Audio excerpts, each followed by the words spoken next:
yéexal julli ba mu génn waxtoom dafa bokk ci bàkkaat yi gën a rëy ci bàkkaat. amul ngàntu ci loolu fii ak amul ngànt buy tax nit ki bàyyi julli ba mu génn waxtoom boobaa dañuy laaj kon lan mooy solution. ndax bu fekkee ne tisbaar wala tàkkusaan wala timis ak gée ñu ngi fekk nit ki ci liggéey wala ci jàng wala ci examen te dafa xaraam ci moom mu bàyyi waxtu bi ba mu génn, kooku nan lay def? loolu la ñuy waxtaanee ci vidéo bii nii. wax leen yéen ñëpp alhamdulilah. yéen ñëpp bàyyi nee nañu alhamdulilahi rabbil alamin. ngeen sant yàlla xam ne yàlla sopp na leen. ñu sant yàlla te xam ne yàlla sopp nañu. alhamdulilahi wal abdulillah wasalaatu wasalaamu ala mawlana rasulillah wa ala alihi wa ashaabihi dhawi lfadli waljah. ilahi la ilma lana illa ma allamtana innaka anta alalimu alhakim. ya himmata alcheikh uxduri lana fi hada almaxdari waltaatufi binadratin tati lana bildafari. يا همة الشيخ عندي فاحضري أبدا والفلد الكل ممنوعا من الزلل والزيغ واللهو والشهوات والخطر بين الخلائق مني بعد بالأمل.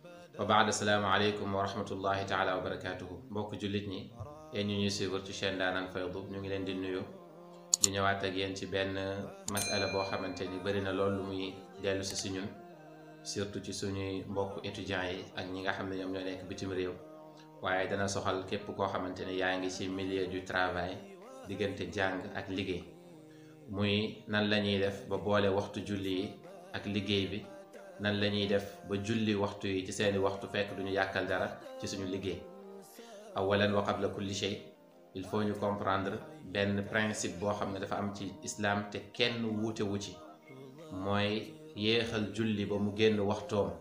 amul benn du masala du alquran du xadis du kenn ci boroom xam-xam yi ku saxal loolu. awalan yàlla wax na ci alquran mu ne inna salata kanat ala almuminina kitaban mawquta. sadaqallahu alazim. yàlla ne julli ci jullit mu ne dafa nekk farata boo xam ne dañ ko utal heure, maanaam warul passé heure bi, ci heure bi la rek. waaye ànd ak loolu tamit yàlla wax na ci alquran mu ne wa ma jaala aleykum fi diini min xaraj. yàlla ne man jëluma diine bi ma def ko benn flambeau, benn diisaange ci seen kaw.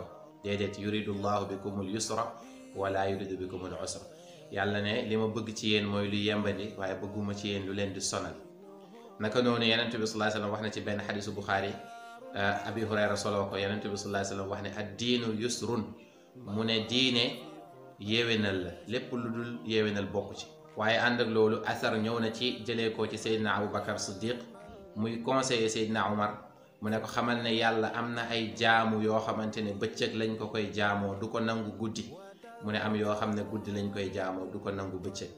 ñu laaj ko yooyu yan la, mu ne az-zuhru wal asr. mu ne tisbaar ak tàkkusaan jaamu yàlla bëccëg la, yàlla du ko nangu guddi. mu ne timis ak gee jaamu yàlla guddi la, yàlla du ko nangu bëccëg.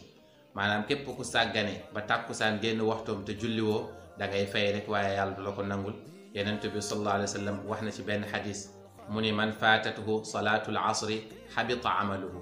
mu ne képp koo xamante ne jullik tàkkusaan daf laa raw, mu ne kooku say jaamu yàlla yépp wala say jëf màbb nañ. boroom xam-xam yi uute nañ ci yan jëf la yonent bi di wax, waaye ala ayati xaal say jëf lay wax. lii nag ki nga xam ne dafa fàtte wala kii nelaw bokk ci. ki nga xamante ne nag moo ngi conscient, kooku lay yonent bi sallallahu alayhi wasallam di wax, moo xam ci jàng la nekk wala ci liggéey. léegi nag du tee dinañ indil nit ki solution boo xamante ni boroom xam-xam yépp ci dëppoo, te yonent bi sallallahu alayhi wasallam tamit moo ko saxal. am na lu ñuy wax aljamu bayna salatayni, mooy boole ñaari waxtu yoo xam ne ñoom ñoo bokk daruri ndax ngànt bu la dal. par exemple nit ki mu ngi jëm ci examen wala mu ngi jëm ci liggéey boo xam ne liggéeyu jàmbur la, wala liggéey bi amu ci solution pour mun a julli, pour arrêter liggéeyam julli wala yu mel noonu. bu boobaa dafa am ñaari solution yu ci nekk. benn bi mooy mu jiital waxtu wala mu yéexal waxtu. loolu il faut ñu expliquer que nit ku comprendre balaa muy jaxasoo ci bopp nit ñi. nañu xam ne julli waxtu fekk duggagut, julli boobu du wér. par exemple tisbaar ma julli ko 10h 11h midi, loolu du wér. wala timis ma julli ko 18h 17h, loolu du wér. maanaam il faut waxtu bi dugg ba pare. léegi kon lan mooy jiital waxtu? mooy tisbaar ak takkusaan ñoom ñoo bokk daruri.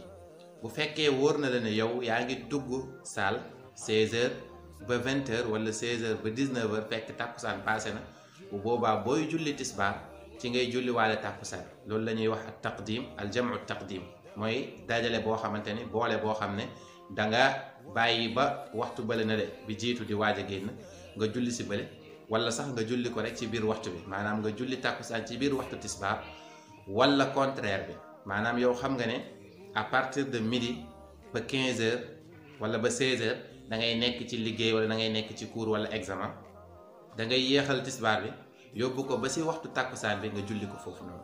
loolu moom mooy solution bi nga xam ne moom moo jiitu. kadaalika timis ak gée la même chose.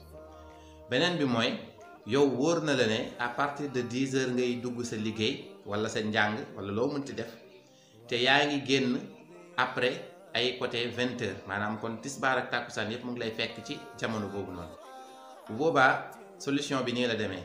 bu fekkee am nga possibilité génn ci liggéey bi dem julli ji, comme tey ni ngay soxlaa sa bopp dem wanag ñu bàyyi la, te déjà ñun en tant que Sénégal ak yeneen dëkk yi nga xam ne dëkk islamique la, war nañoo am organisation boo xamante ni waxtu julli yi moom pause lay doon, nit ñi génn 30 minutes julli comme ni ñu amee pause de déjeuner ak yu mel noonu. kon dafa war ñu teg loolu. waaye bu fekkee amuñ ko, nit ki bu fekkee mën na layoo ne damay génn damaa soxla sama bopp, bu demee rapidement mu julli. bu fekkee mënut loolu tamit day julli ci xaal bi mu nekkee, waaye dafa xaraam ci moom mu bàyyi waxtu bi mu génn. maanaam maa ngi salle d'examen, maa ngi ci liggéeyu jàmbur, te awma beneen choix lu dul ne damaa war a motal julli bi wala damaa war a présent ci cours bi. bu boobaa fi ma toog foofu laay fexe ma julli fa, boo xam laab naa moo xam laabuma. maanaam waxtu bii nii nar naa génn te man maa ngi ci liggéeyu jàmbur wala maa ngi ci examen wala maa ngi ci jàng jàmbur. bu boobaa nit ki bu mënee jiital njàpp lu jiitu muy dugg ci liggéey boobu noonu moo gën. waaye bu fekkee jàppam dog na te tayu ko te mënut a jàpp, day tiim fi mu toog, moo xam am na suuf moo xam amul suuf, waaye il faut mu tiim teg loxoom ci dara. boroom xam-xam yu bari dëppoo nañ ci ne lépp lu nekk ci kaw suuf rek suuf la. bu boobaa nit ki bu amul suuf sell bu mun a tiimee, lépp lu mu laal daf ciy laal mu tiim. bu boobaa nit ki nag moo xam toogaay du mu toogee, bu fekkee yembenni na pour mu jàkkaarloog penku day jàkkaarloog penku. bu munee julli taxaw mu julli taxaw, bu munul julli mu julli toog. bu munut loolu tamit nu mu munee yépp noonu lay defee. moo xam tamit amoon na laab laa wax wala amut laab, moo xam jàkkaarloo nag penku wala jàkkaarloowut ak penku, moo xam dina mën a rukkoo wala du mën a rukkoo, waaye ala ayati xaal faaw mu julli ci waxtu boobu noonu ni mu ko mënee. moom la yàlla wax ci alquran wa'bud rabbaka hatta yatiyaka al yaqin, ci firi bi nga xam ne moom mooy tafsiru zahir, mooy jaamul sa boroom ba keroog dee li la dikkal. julli ala ayati xaal du wér ci kenn mu boole ko ba waxtoom génn mu koy fay. lu mel ni nit julli tisbaar boole tisbaar tàkkusaan timis ak gée ba guddi gi mu ñëw fayandoo lépp, wala mu bàyyi tisbaar ak tàkkusaan ba guddi gi mu ñëw fayandoo leen. loolu dafa xaram ci moom te kabaa'ir yi la bokk, mooy bàkkaar yi gën a rëy. solution bi moom mooy lii ñu expliqué. dalil lii ñuy wax nag mooy xadis Saad ibnu Jubayr an ibni Abbas radiyallahu anhuma qaal jamaca rasulullahi sallallahu alayhi wa sallam bayna alduhri walasri walmagribi walishaai bilmadina fi gayri xawfin wala matarin. qultu libni Abbas lima faala dalik qaala kay laa yuxrija ummatahu. mu ne yenent bi moom Abdullah ibn Abbas, xadis bu Muslim moo ko solo. Abdullah ibn Abbas mu ne yenent bi sallallahu alayhi wa sallam boole na tisbaar ak tàkkusaan, boole na timis ak gée, te fekk du wut woon ci guerre, du wut woon ci tiit, du wut woon ci taw. mu laaj ko moom Saad ibn Jubayr, mu laaj Abdullah ibn Abbas lan moo tax yenent bi def ko. mu ne yenent bi sallallahu alayhi wa sallam dakaa def pour teggi coona xeetam, maanaam pour ñu xam ne saa yu ñu amee tiis wala jafe-jafe boo xamante ni moom mooy mbëkkanteeg seen waxtu julli yi, bu boobaa may nañ leen ñu boole ñaari waxtu yi. aussi ñu jullee ko niñ ko mënee, ndax beneen xadis ñëw na si yenent bi sallallahu alayhi wa sallam, ibnu Umar ba tey moo ko solo. mu ne yenent bi sallallahu alayhi wa sallam mus naa jógee Màkka jëm Medina ci kaw géléemam mu siy julli. boroom xam-xam yi ne bu fekkee naafila la dana wér mu julli ko ci ala ayati xaal, moo xam mën na wàcc ak mënta wàcc. waaye bu dee farata la te mu mun a wàcc day wàcc julli. waaye bu fekkee ne mënta wàcc, lu mel ni terrain la wala avion wala bateau, ci foo xamante ni mënu cee julli te mënut a arrêté convoi boobu noonu wala voyage boobu noonu pour mu julli, boobaa day julli ni mu ko mënee. maanaam comme ni Ibnu Umar waxee, gëléem gi fu mu féete foofu la yenentu bi di féete, moo xam penku la wala du penku, ndax yàlla wàcce na aaya alquran ne walillahi almashriqu walmaghribu fa aynama tuwallu fa thamma wajhullah. te Ibnu Umar nee na aaya boobu noonu mu ngi wàcc ci rihla bii nii voyage bii nii Yonent bi sallallahu alayhi wasallam doon def. kon bu fekkee avion la wala bateau la wala terrain bu fekkee nit ki xam na penku te mën faa féete fekk amul benn coono bu mu ko ci def bu boobaa day féete penku, wa illaa fi oto bi wala terrain bi wala avion bi féete foofu lay féete mu julli. bu dee mën na taxaw rukuu sujjóot mu def ko, bu dee mënu ko mu toog jullee ni mu ko mënee. kon li ñuy wax mooy bàyyi julli ba mu génn waxtam ala ayati xaal, amul benn xaal boo xamante ne dina ci wéree ñeel jullit bi, moo xam ci liggéeyam la, moo xam ci njàng la, moo xam ku nekkoon ci examen la wala yu mel noonu, na jël pause 2 minutes 3 minutes fi mu toog mu julli fa, bañ a déranger kenn bu fekkee mënta génn, bu fekkee tamit amul fu muy jullee. loolu moom mooy tontu yi nga xamante ni nit ñi yàgg nañ di ñu laaj ci nan la ñuy jullee ci bu fekkee liggéey bi ak jàng bi dafa tombeek waxtu yooyu noonu. in uridu illa al islaaha ma stataatu wa ma tawfiqi illa billah alayhi tawakkaltu wa ilayhi unib. wassalaamu alaykum wa rahmatullahi taala wa barakatuh.